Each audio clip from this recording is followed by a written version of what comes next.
IDF के खिलाफ Hezbollah का बड़ा हमला। हिजबुल्लाह के लड़ाकों ने 200 ड्रोन दागे हैं। आईडीएफ के ठिकानों पर 200 ड्रोन की बरसात हुई है। हमले में इजरायली बेस पर बड़ा नुकसान होने की खबर आ रही है। ये इस वक्त की अब तक की सबसे बड़ी खबर सामने आ रही है, जिसका जिक्र हम इस वक्त कर रहे हैं। और इधर इजराइल और हिजबुल्लाह के बीच शांति स्थापना के सभी प्रयास नाकाम हो चुके हैं। दोनों ओर से फुल स्केल वॉर की तैयारी करी गई है। हिजबुल्लाह ने इजराइल के खिलाफ अरब के सभी मिलिटेंट संगठनों को एक साथ खड़ा कर दिया है। अफगान तालिबान के लेबनान पहुंचने के बाद अब लीबिया और इराक के सुन्नी मिलिटेंट संगठन लेबनान रवाना हो चुके हैं। ये संगठन लीबिया के शासक रहे मुअम्मर गद्दाफी और इराक के शासक सद्दाम हुसैन का बदला लेने के लिए इजराइल अमेरिका के खिलाफ जंग में उतर रहे हैं। देखिए कैसे गद्दाफी और सद्दाम के प्रतिशोध फैक्टर से लेबनान वर्ल्ड वॉर 3 का ट्रिगर पॉइंट बन चुका है।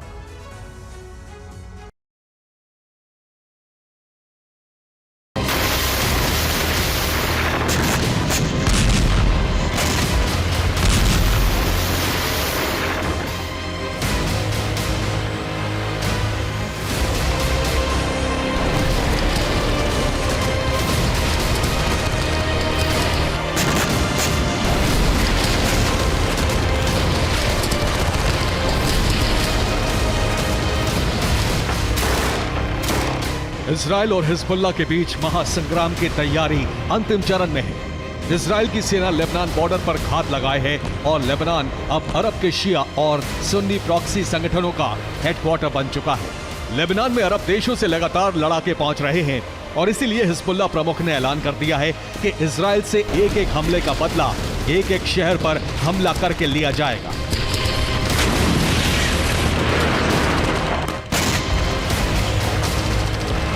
चलते हुए इजराइल का ये एनिमेशन वीडियो हिजबुल्लाह ने जारी किया है, जिसमें इजराइल के कई शहरों को जलते हुए दिखाया गया है।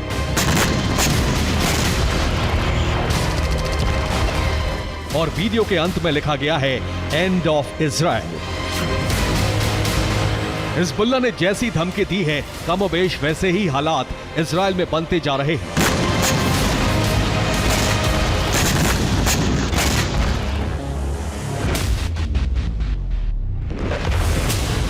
5 जुलाई को हिजबुल्लाह ने इजराइल के किरियत शिमोना पर रॉकेट बरसाए और बड़े इलाके में आग लग गई।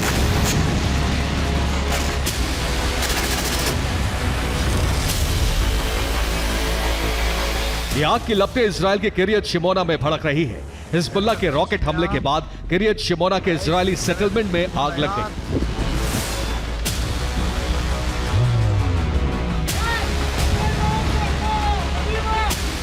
हिजबुल्लाह के हमलों से उत्तरी इजराइल के कई सेटलमेंट आग की चपेट में हैं। इमारतें गिर गई हैं और आग धधक रही है।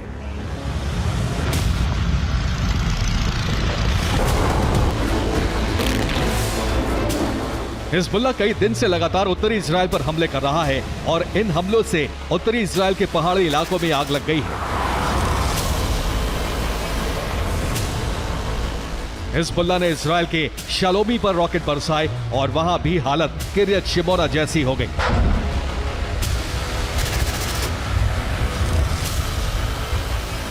इजराइल का किरियत शिमोना और शालोमी लेबनान के बॉर्डर से सटे शहर हैं। UN 2000 ब्लू लाइन के करीब ये शहर गलीली क्षेत्र में आते हैं और यहां एक माउंटेन रेंज है।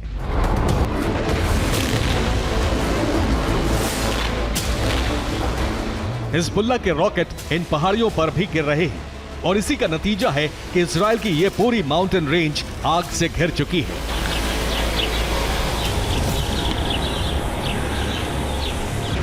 हिजबुल्लाह ने इजरायली सेना के एक हेडक्वार्टर पर भी रॉकेट हमले किए। हिजबुल्लाह के इंटेलिजेंस विंग ने इसकी लोकेशन दी और मिसाइल फोर्सेस ने रॉकेट हमले करके सैन्य हेडक्वार्टर को तबाह कर दिया। इजराइल के मुताबिक इस हमले में 2 सैनिक जख्मी हुए हैं। हिजबुल्लाह ने इजराइल पर हमले किए और इजराइल ने भी हिजबुल्लाह के कई ठिकानों पर बड़े पलटवार किए हैं।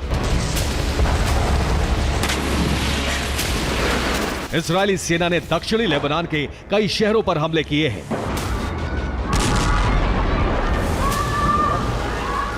इजराइल ने हिजबुल्लाह के खिलाफ फास्फोरस बम का इस्तेमाल शुरू कर दिया है।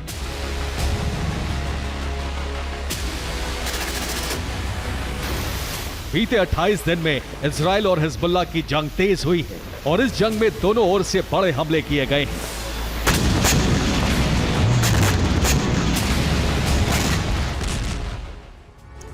हिजबुल्लाह ने इजराइल के जिन शहरों पर सबसे ज्यादा हमले किए हैं वो है किरियत शमोना, जिस पर 62 रॉकेट दागे गए हैं।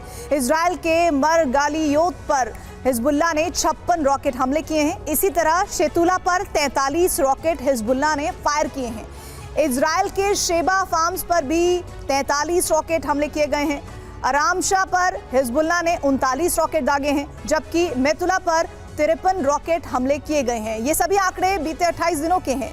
पलटवार में इजराइल ने लेबनान के उन शहरों पर हमले किए हैं जहां हिजबुल्लाह के ठिकाने हैं। एता अल शाब पर इजराइल ने 190 रॉकेट और शेल हमले किए हैं। लेबनान के रास अल नकोरा पर 154 रॉकेट बम गिराए गए हैं। इजरायली वायुसेना ने हौला पर 143 हमले किए हैं। अल्मा अश शाब पर इजराइल ने 134 बार बम गिराए हैं। मरकाबा पर 87 रॉकेट और मिसाइल हमले किए गए हैं, जबकि बीते 28 दिन में यूमुर पर 77 बार इजराइल ने हमला किया है।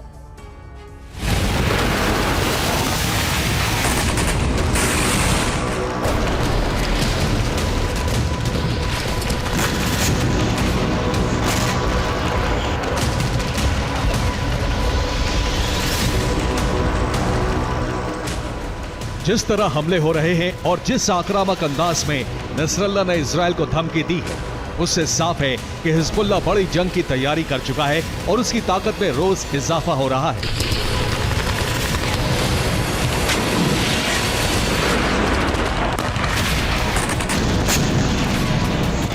खबर यह है कि इजराइल से जंग लड़ने के लिए लीबिया और इराक के लड़ाके लेबनान पहुंच रहे हैं।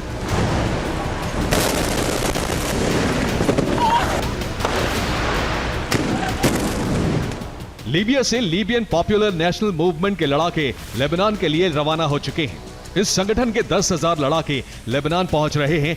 इसके साथ ही लीबियन पॉपुलर नेशनल मूवमेंट के भी 10,000 लड़ाके लेबनान पहुंच रहे हैं। ये मुअम्मर अल गद्दाफी समर्थक लड़ाकों का संगठन है। इसके साथ ही Arab socialist Baath party Iraq region के लड़ाके भी लेबनान के लिए रवाना हो चुके हैं। करीब 8,000 लड़ाके लेबनान पहुंचने वाले हैं।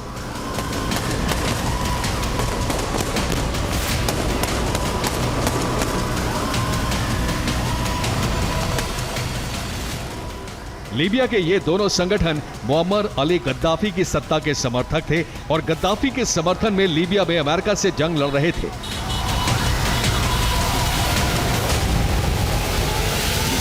इसी तरह Arab socialist Baath party Iraq region के लड़ाके सद्दाम हुसैन के समर्थक थे।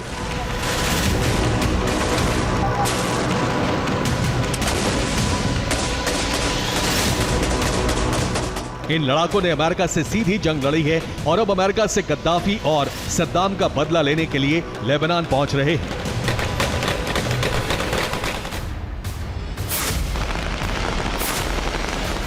लीबियन पॉपुलर नेशनल मूवमेंट की स्थापना 2012 में मुस्तफा अल जैदी ने की थी।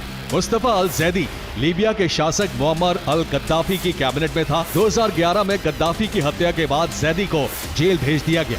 2012 में लीबियन पॉपुलर नेशनल मूवमेंट को लीबिया चुनाव के लिए अयोग्य घोषित कर दिया गया। इसके बाद लीबियन पॉपुलर नेशनल मूवमेंट ने सशस्त्र विद्रोह शुरू कर दिया।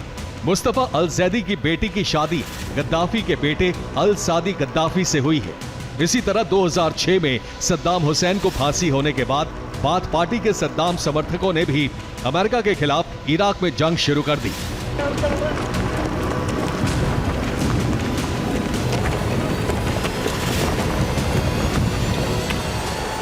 गाजा पर हमलों के बाद अरब में शिया और सुन्नी मिलिटेंट संगठनों के बीच दरार खत्म हो गई है और अब सभी संगठन मिलकर अमेरिका और उसके सहयोगी इजराइल से गद्दाफी और सद्दाम का बदला लेने की तैयारी में है।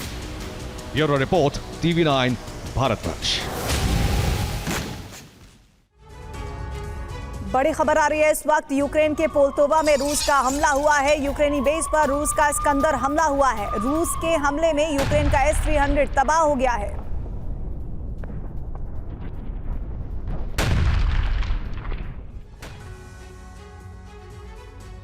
यूरोप में तबाही का सबसे विध्वंसक दौर कभी भी शुरू हो सकता है, क्योंकि यूक्रेन को अमेरिका का विध्वंसक हथियार मिल गया है। दावा किया जा रहा है कि F-16 फाइटर जेट की पहली खेप मिलने से ज़ेलेंस्की का जोश हाय है।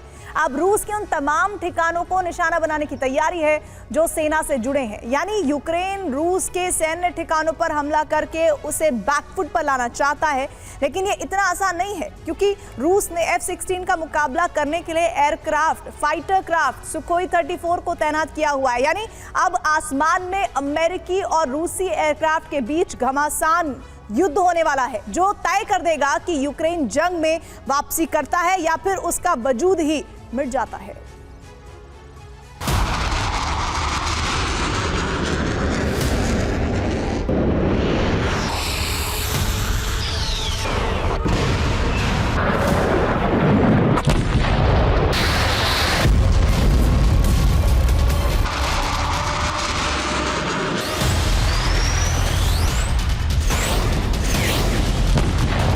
अगले 48 घंटों में तय हो जाएगा कि यूक्रेन परास्त होगा या फिर और ज्यादा घातक होकर रूस को दहलाएगा।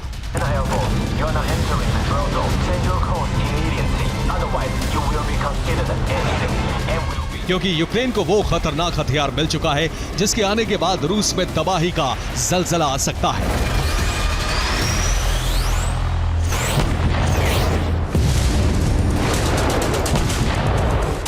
यूक्रेन F-16 से रूसी एयरबेस दहला देगा। यूक्रेन F-16 से मिसाइल फील्ड उड़ा देगा। यूक्रेन F-16 से न्यूक्लियर लैब तबाह कर देगा। यूक्रेन F-16 से कमांड सेंटर खाक कर देगा। यूक्रेन F-16 से क्रेमलिन पर भी हमला कर सकता है।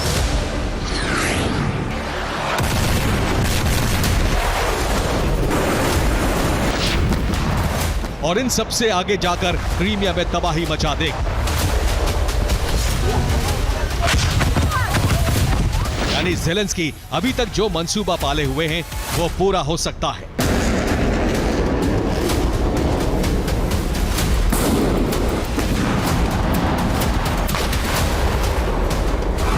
बाद अमेरिका में नेटो की मीटिंग शुरू होने जा रही है। 2 दिन तक चलने वाली इस मीटिंग से पहले ही F-16 यूक्रेन पहुंचने की खबर है। नेटो मीटिंग का एजेंडा यूक्रेन की सैन्य मदद रहने वाला है। साथ ही रूस की दुनिया भर में मिसाइल तैनाती पर भी चर्चा हो सकती है। इस बात की पूरी आशंका है कि नेटो मीटिंग से पहले F-16 यूक्रेन पहुंचाकर अमेरिका ने अपने तेवर जता दिए हैं कि वो कभी भी फ्रंट फुट पर आकर युद्ध में कूद सकता है। जबकि अमेरिकी कमांडर यूक्रेन पहुंचकर वॉर ऑपरेशन को संभाल रहे हैं।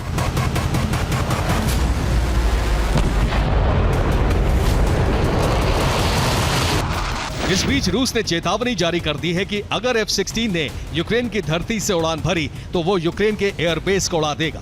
साथ ही अगर F-16 की तैनाती किसी भी नेटो देश में की गई और वहां से रूस पर हमले हुए तो रूस नेटो से युद्ध का ऐलान कर देगा। यानी रूस सुरक्षा के लिए किसी भी हद तक जाने को तैयार है।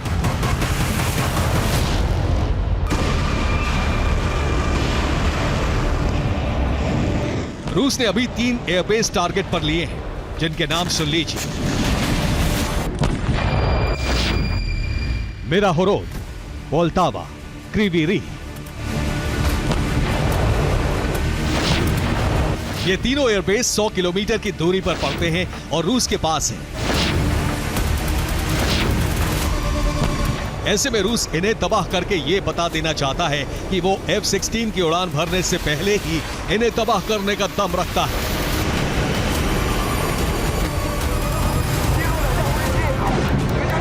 F-16 पर उसके मैग और SU भारी पड़ेंगे।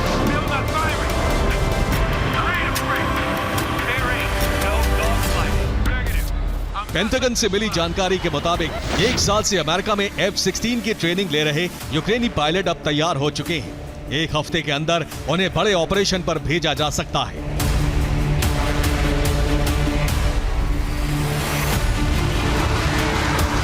यानी पेंटागन ने इशारों में बता दिया है कि यूक्रेनी पायलट F-16 से रूस पर हमले कर सकते हैं। यानी अब यूक्रेन रूस की एयरबेस का दहन शुरू कर सकता है, जिससे रूस अपने फाइटर जेट को मुकाबले में शामिल न कर पाए।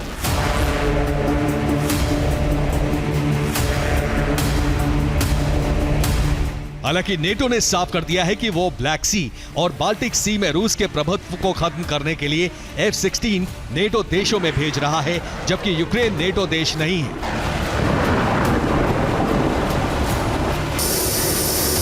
कहीं इसका मतलब ये तो नहीं कि अमेरिका युद्ध की तैयारी कर रहा है?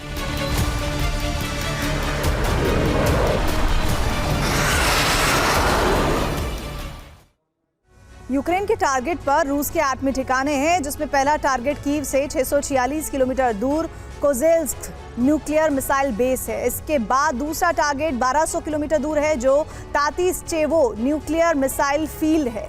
टारगेट 3 पर उजहुर न्यूक्लियर मिसाइल साइलो का नाम आ रहा है, जो यूक्रेन से 1400 किलोमीटर की दूरी पर है।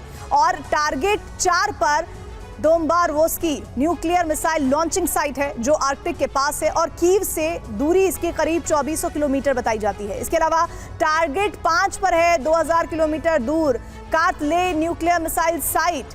टारगेट 6 पर है 2700 किलोमीटर दूर एलेस्क न्यूक्लियर मिसाइल बेस, जिसे यूक्रेन अमेरिकी F-16 से तबाह करने की कोशिश में है।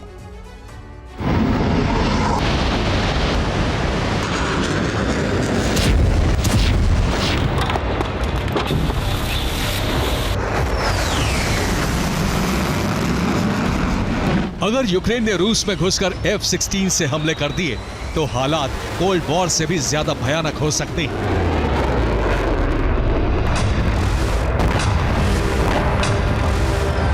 क्योंकि यूक्रेन के टारगेट पर न्यूक्लियर मिसाइल साइट है। अगर एक भी साइट पर हमला हुआ तो एटमी ज़लज़ला आ जाएगा।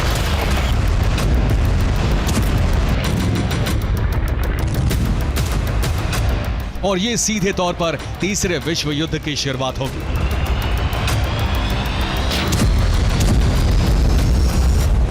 हालात कितने बिगड़ सकते हैं, इसका इशारा रूस दौरे पर गए हंगरी के प्रधानमंत्री विक्टर ऑर्बन ने दिया है। उन्होंने कहा, रूस और यूक्रेन में इन हालात में शांति मुश्किल है। अभी युद्ध विराम की बात दूर दिखती है। इसके बाद नेटो चीफ ने भी कह दिया कि यूक्रेन अगले 10 साल में नेटो सदस्य बन सकता है। यानी नेटो भी सीधे युद्ध से बच रहा है, इसलिए यूक्रेन को आगे किया जा रहा है। अमेरिका ने F-16 देकर रूस के गुस्से को बढ़ा दिया है। धमकी के बाद ज़ेलेंस्की ने अमेरिका से चिंता जाहिर की है, किसी भी तरह से उन एयरबेस को बचाया जाए जहां F-16 की तैनाती होगी। F-16 की सुरक्षा के लिए जर्मनी ने पेट्रियट डिफेंस सिस्टम यूक्रेन भेज दिया है। इसके अलावा एयरबेस पर डिफेंस शील्ड तैयार की जा रही है। क्योंकि रूस मिग और सुखोई को हमले के लिए लगा सकता है, F-16 को तबाह करने के लिए Su-34 को मिशन पर भेज सकता है।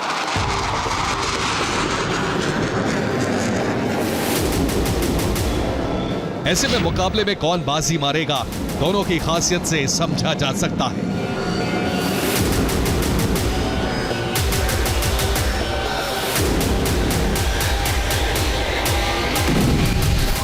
जहां F-16 की कॉम्बैट रेंज 550 किलोमीटर है, वहीं Su-34 की कॉम्बैट रेंज 1100 किलोमीटर, जबकि F-16 की फाइटिंग रेंज 4220 किलोमीटर है, जबकि Su-34 की रेंज 4000 किलोमीटर।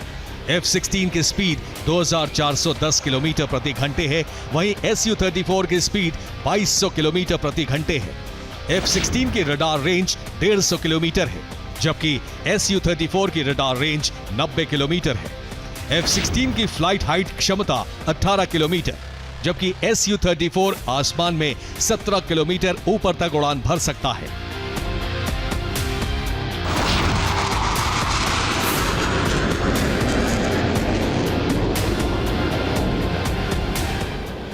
यानी दोनों की खासियत ऐसी है कि दोनों एक दूसरे पर भारी पड़ सकते हैं। बाकी ऑपरेशन और पायलट की काबिलियत पर काफी कुछ निर्भर करेगा।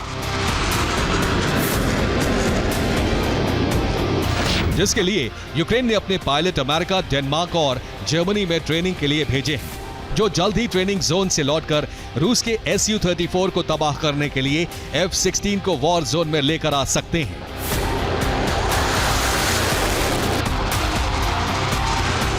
Bureau report, TV9 Bharatvarsh.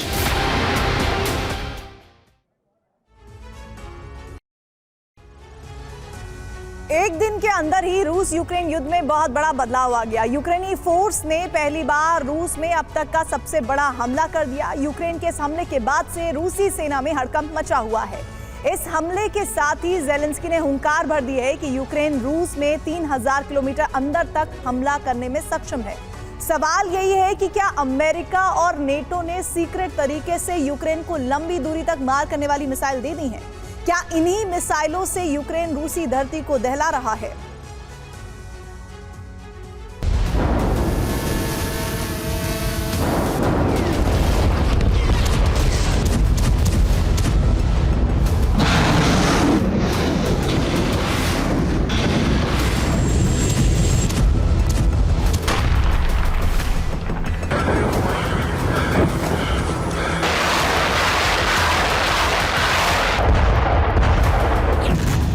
रूस की धरती पर यूक्रेन ने इतना बड़ा हमला कर दिया है जिसकी कल्पना किसी ने नहीं की थी। इस बार यूक्रेनी फोर्स ने जो हवाई हमला किया है वो रूस में अब तक का सबसे बड़ा, सबसे लंबी दूरी का और सबसे विध्वंसक है। यूक्रेनी फोर्स के इस हमले की रेंज 1800 किलोमीटर है, यानी यूक्रेनी वॉरहेड ने 1800 किलोमीटर की दूरी तय कर रूस में विस्फोट किया।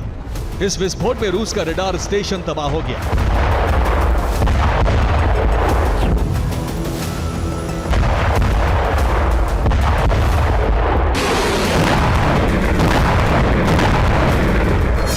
चौबीस घंटे के अंदर यूक्रेन ने रूस के कई शहरों में विध्वंसक ड्रोन और मिसाइल हमले किए।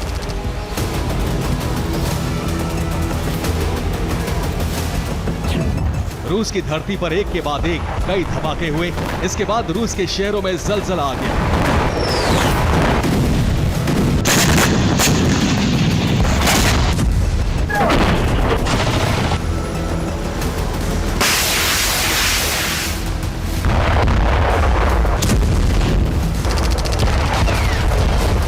यूक्रेनी फोर्स ने सबसे बड़ा हमला रूस के ऑर्स्क में किया।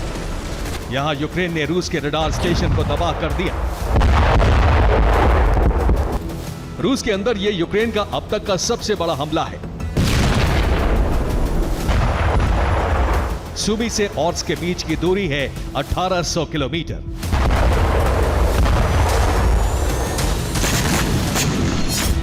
यूक्रेनी फोर्स ने सुमी से ही हमला किया और 1800 किलोमीटर दूर मौजूद रूसी सेना का रडार स्टेशन आग का गोला बन गया।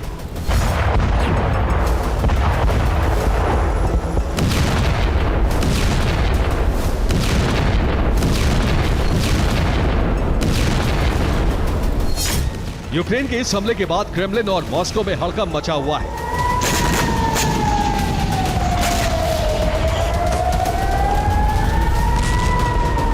यूक्रेन का ये वज्रपात इस बात का प्रमाण है कि ज़ेलेंस्की और उनके वॉर कमांडर्स का दावा सही था। यह हमला इस बात का संकेत है कि यूक्रेनी फोर्स अब 3000 किलोमीटर तक हमला करने में सक्षम है।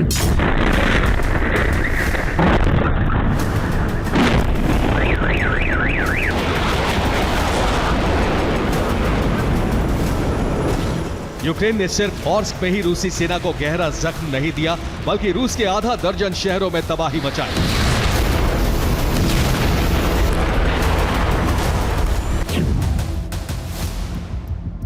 यूक्रेनी सेना ने बेलगोरोद में रूसी सैन्य पोस्ट पर बड़ा हमला किया। हमले में रूस के 50 से ज्यादा सैनिकों के मारे जाने की रिपोर्ट है।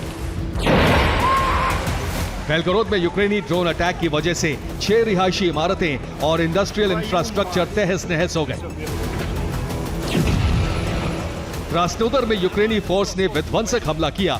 टारगेट पर रूस का ऑयल डिपो था। हमले के बाद ऑयल डिपो धू-धू कर जल गया। रोस्तोव में एक के बाद एक कई धमाके कर यूक्रेन ने रूस की ऑयल रिफाइनरी को तबाह कर दिया। कोर्स्क में भी यूक्रेन ने 1 दर्जन ड्रोन दागे। इनमें से 7 ड्रोन को रूसी एयर डिफेंस ने इंटरसेप्ट कर लिया।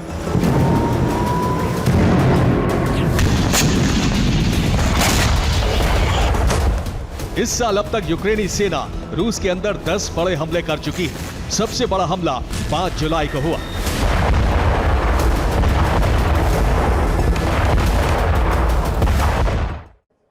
इस साल अब तक यूक्रेन रूस में 10 बड़े हमले कर चुका है। पहला बड़ा हमला यूक्रेनी बॉर्डर से 900 किलोमीटर दूर उस्ट-लुगा में हुआ। दूसरा बड़ा हमला सेंट पीटर्सबर्ग में हुआ। सेंट पीटर्सबर्ग यूक्रेनी बॉर्डर से 870 किलोमीटर दूर है। यूक्रेन ने तीसरी स्ट्राइक रूस के किरीशी में की और किरीशी साथ ही यूक्रेन के बीच की दूरी है 810 किलोमीटर। चौथा बड़ा हमला रूस ने सिज्रन में किया है। सिज्रन यूक्रेन से 875 किलोमीटर की दूरी पर है। पांचवा हमला रूस के नोवोकुबिशेवस्क में किया गया है। रूस का ये इलाका यूक्रेन से 970 किलोमीटर की दूरी पर है।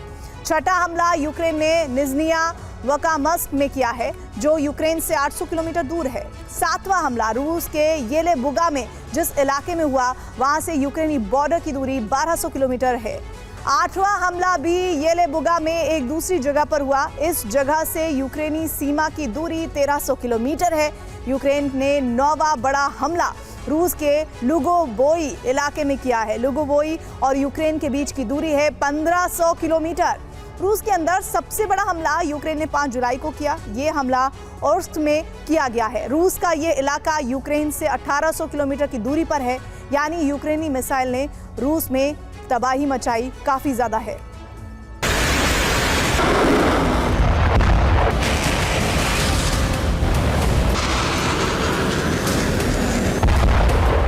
अमेरिका ने यूक्रेन को रूस के कुछ ही इलाकों में हमले की अनुमति दे रखी है।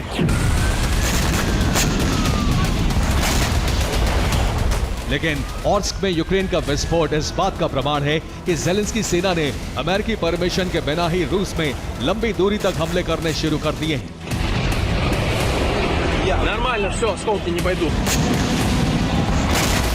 इस बात पर मुहर उस वक्त लग गई जब यूक्रेन के राष्ट्रपति वोलोदिमीर ज़ेलेंस्की ने ऐलान किया कि यूक्रेन को आत्मरक्षा के लिए असीमित दूरी तक हमले करने का अधिकार है। इधर ज़ेलेंस्की का यह बयान आया और उधर उनकी सेना के लॉन्ग रेंज हमले शुरू हो गए।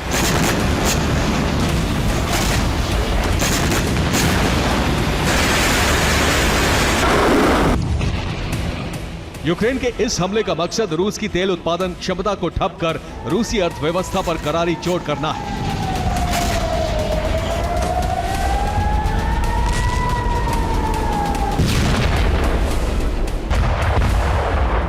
यूक्रेन रूस के रडार स्टेशन को इसलिए उड़ा रहा है ताकि रूस का अर्ली वार्निंग सिस्टम नष्ट हो जाए और यूक्रेन के ज्यादा से ज्यादा हमले सफल हो सके। यूक्रेन ने रूसी सेना को बड़ा जख्म दिया तो पुतिन पलटन ने प्रतिशोध का नया राउंड लॉन्च कर दिया।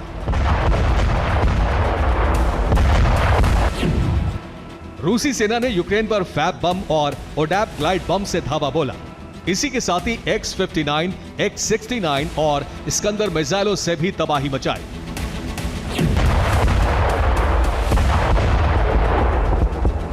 रूस ने खार्किव के लिप्सी और तेरनोवा में ग्लाइड बमों की बरसात की।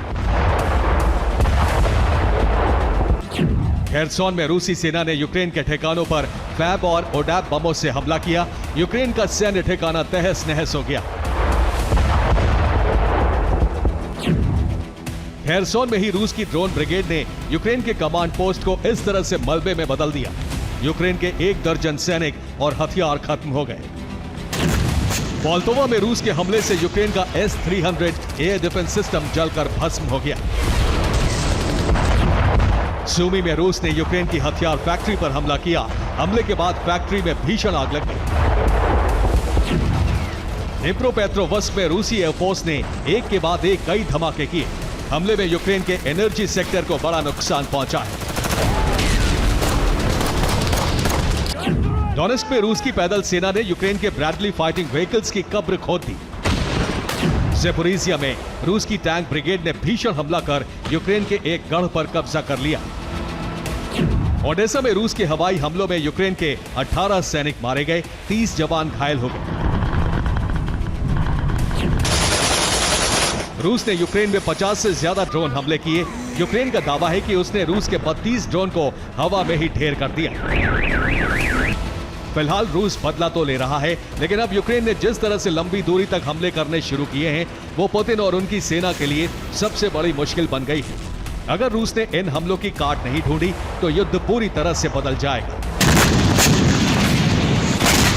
Bureau report, TV9 Bharatvarsh. Breaking news आ रही है इस वक्त। डोनेट्स्क में रूसी सेना को बड़ी कामयाबी मिली है। डोनेट्स्क के सोकोल गांव पर रूस का कब्जा हुआ है। रूस ने भीषण हमला कर गांव पर कब्जा किया है।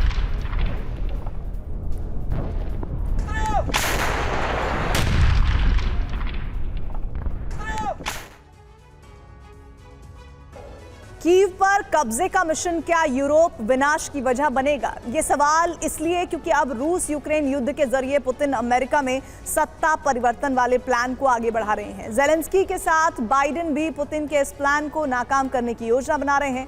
रूस के वॉर एक्सपर्ट्स ने चेतावनी दी है कि बाइडेन यूक्रेन जंग के दायरे को बढ़ाने की रणनीति अपना सकते हैं। जेलेंस्की भी कीव को बचाने के लिए यूरोप को युद्ध की आग में झुलसा सकते हैं। माना जा रहा है कि बाइडेन और जेलेंस्की का ये प्लान बेलारूस को जंग में खींचने से बेहद आसान हो जाएगा।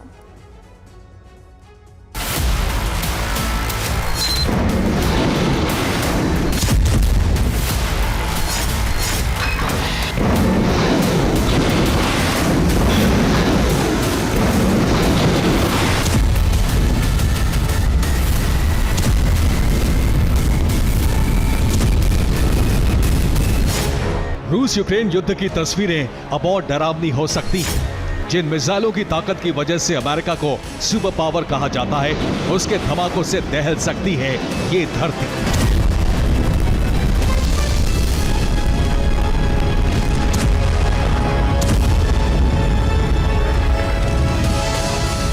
एटमी हथियारों से लैस मिसाइलें एक बहुत बड़े इलाके में विनाश का तूफान ला सकती हैं।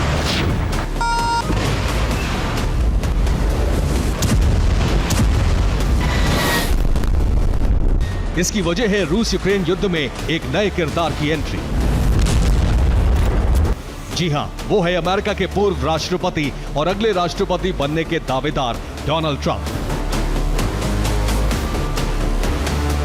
अब तक इस युद्ध की रणनीति बाइडेन, जेलेंस्की और पुतिन जैसे नेताओं तक सीमित थी, लेकिन अब ट्रंप के आने से युद्ध में बड़े फेरबदल की उम्मीद मानी जा रही है। रूस के कमांडर्स इस वक्त यूक्रेन पर ताबड़तोड़ हमले कर रहे हैं, लेकिन सैनिकों के हमले के बीच रूसी राष्ट्रपति बार बार मीडिया के सामने आ रहे हैं और लगातार बयान दे रहे हैं। अब पुतिन का लेटेस्ट बयान सुनिए। अमेरिका छोटी और मध्यम दूरी की मिसाइलों का प्रोडक्शन कर रहा है। इसे देखते हुए अब रूस को भी ऐसी मिसाइलें बनाने का अधिकार है।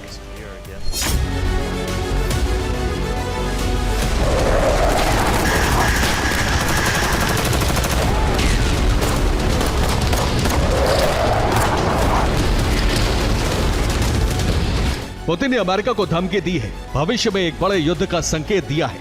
लेकिन वहीं दूसरी तरफ इससे पहले पुतिन ने ट्रंप के साथ युद्ध विराम पर समझौते की बात कही थी। पुतिन के ट्रंप वाले मास्टर स्ट्रोक का जवाब देने की तैयारी अमेरिका से लेकर यूक्रेन तक शुरू हो चुकी है। This is our game plan. This is our interception. Biden के प्लान का पहला चरण बेलारूस से शुरू हो सकता है। बेलारूस में रूस की सेना की तैनाती पहले से है। चीन ने भी बेलारूस में अपने सैनिकों को भेजा है। बेलारूस में चीन की सेना युद्धाभ्यास करने वाली है। बेलारूस में 8 जुलाई से 19 जुलाई तक युद्धाभ्यास होगा।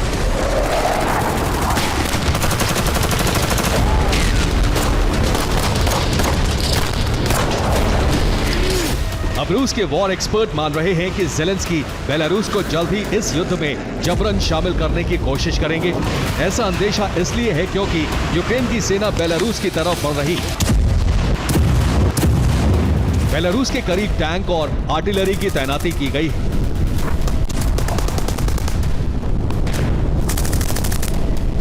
रूसी वॉर एक्सपर्ट के मुताबिक ट्रंप के युद्ध विराम वाले बयान से कीव में दहशत है।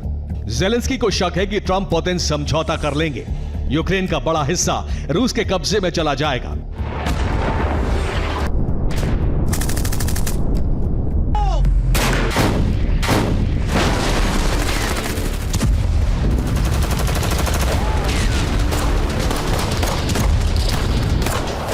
अब बेलारूस के खिलाफ यूक्रेनी सैनिकों की बढ़ती तैनाती से अंदाजा लगाया जा रहा है कि ज़ेलेंस्की यूरोप को युद्ध की आग में झोंकने की तैयारी में है। अंदाजा यह भी लगाया जा रहा है कि यह बाइडेन के इशारे पर भी हो सकता है।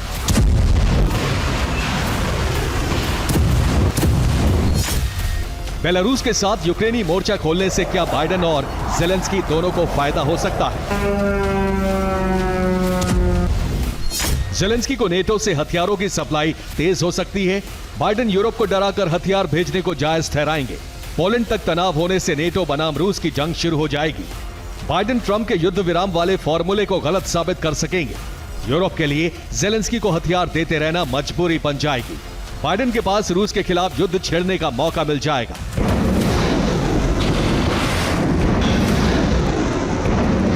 अमेरिकी चुनाव अब बाइडेन के लिए आखिरी मौका बन चुका है। इस दरमियान बाइडेन को साबित करना होगा कि रूस के खिलाफ नेटो का एक्शन बेहद जरूरी है और अमेरिका के तमाम फैसले बिल्कुल सही हैं।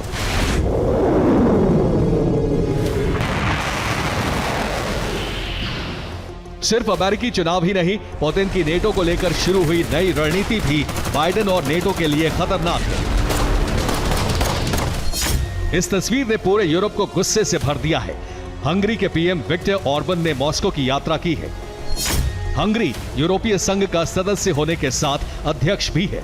युद्ध के बाद से यूरोप के किसी भी देश के नेता ने रूस का दौरा नहीं किया। ऑर्बन ने कहा, यूक्रेन को शांति के लिए आत्मसमर्पण करना होगा। स्लोवाकिया के पीएम भी रूस की यात्रा कर सकते हैं।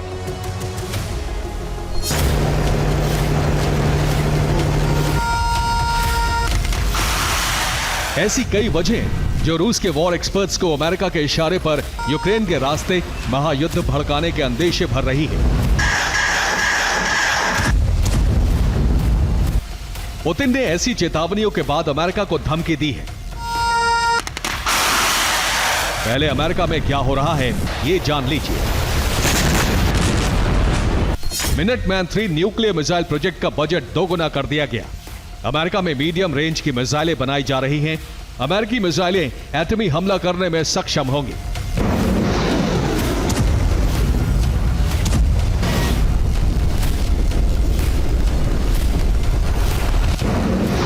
रूस ने भी ऐलान कर दिया है कि अमेरिका के इंटरमीडिएट रेंज परमाणु फोर्स संधि से हटने और ऐसे हथियार विकसित करने के जवाब में रूस मध्यम दूरी की परमाणु सक्षम मिसाइलों को डिजाइन और निर्माण करने का हकदार है।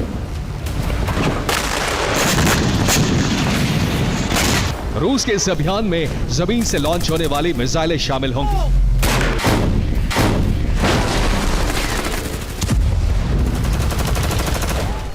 रूस मध्यम दूरी वाली ज़िरकॉन मिसाइलें बना सकता है। इस्कंदर मिसाइलों की रेंज कम करके नया वर्जन तैयार किया जा सकता है।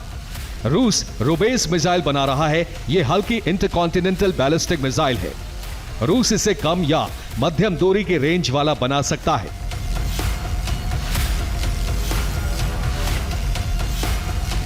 माना जाता है कि हवा और समुद्र से लॉन्च होने वाली मिसाइल प्रणालियों से जमीन आधारित मिसाइल लॉन्चर तैनात कम खर्चीला होता है।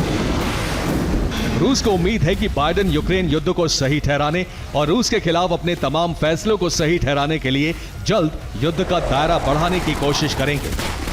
Bureau report, TV9 Bharatvarsh. कभी नेटो का कोई देश दहल उठता है, कभी रूस का कोई शहर, एक जगह आग लगती है तो कुछ घंटे बाद दूसरी जगह लग जाती है। दरअसल यूरोप में एक ऐसे युद्ध की शुरुआत हो चुकी है जिसमें नेटो देशों के जासूस और पुतिन के प्रॉक्सी आपस में उलझ रहे हैं, एक दूसरे के देशों को दहला रहे हैं। ये आग अब नॉर्थ कोरिया और अमेरिका तक जा पहुंची, यानी दुनिया एक ऐसे युद्ध में गिरने लगी है जो तीसरे विश्व युद्ध को धधका सकता है।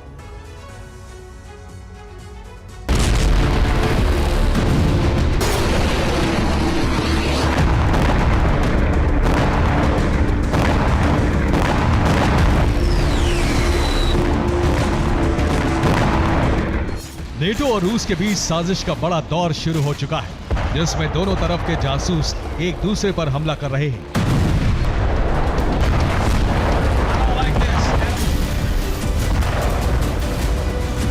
कहीं आग लगा रहे हैं, कहीं रेल हादसे करा रहे हैं। हालात ऐसे हैं कि पिछले कई दिनों से विध्वंस की भयानक तस्वीरें आ रही हैं।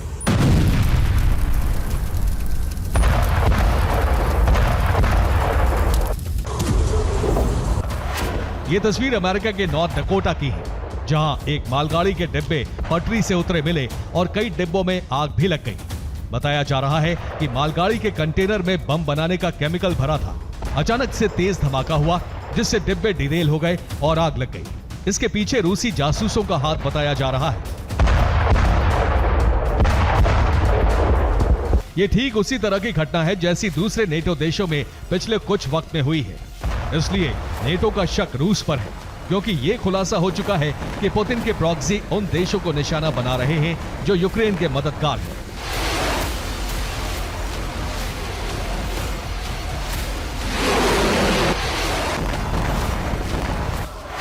रूसी जासूसों की एक बड़ी साजिश का पर्दाफाश होने के कुछ घंटों बाद ही रूस के येकातेरिनबर्ग से रेल जलने की खबर आई। ये उसी की तस्वीरें हैं। बताया जा रहा है इसके पीछे नेटो के जासूस हैं, जिन्होंने अमेरिका में आगजनी का बदला ले लिया। रूस में जिस रेल में आग लगी वो उत्तर कोरिया से हथियार लेकर आ रही थी। इस हमले की जिम्मेदारी आतेश ग्रुप ने ली है, जो क्रीमिया में रह रहे तातारियंस विद्रोहियों से जुड़ा है। उन्होंने आगे भी ऐसे हमलों की धमकी दी है।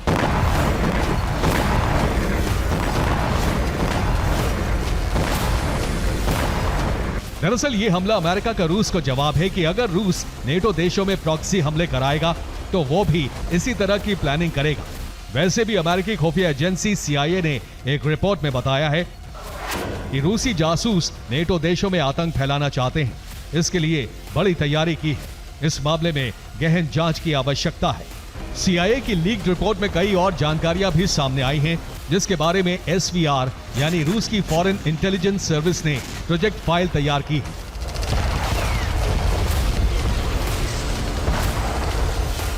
जिसका मकसद नेटो देशों पर प्रॉक्सी हमले करना है।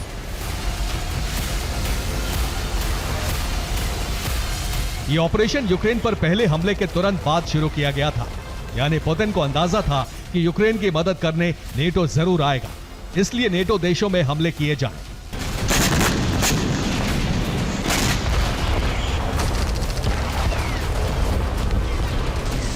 जिससे वो खुद पर फोकस करें, ना कि यूक्रेन पर। हालांकि अमेरिका के इस खुलासे को रूस ने महज प्रोपेगेंडा करार दिया है, जिससे अमेरिका दुनिया को रूस के खिलाफ कर सके।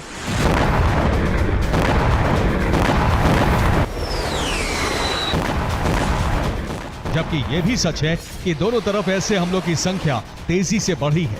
यानी रूस यूक्रेन के अलावा एक प्रॉक्सी युद्ध यूरोप में और चल रहा है, जिसका दायरा अब अमेरिका तक पहुंच गया है।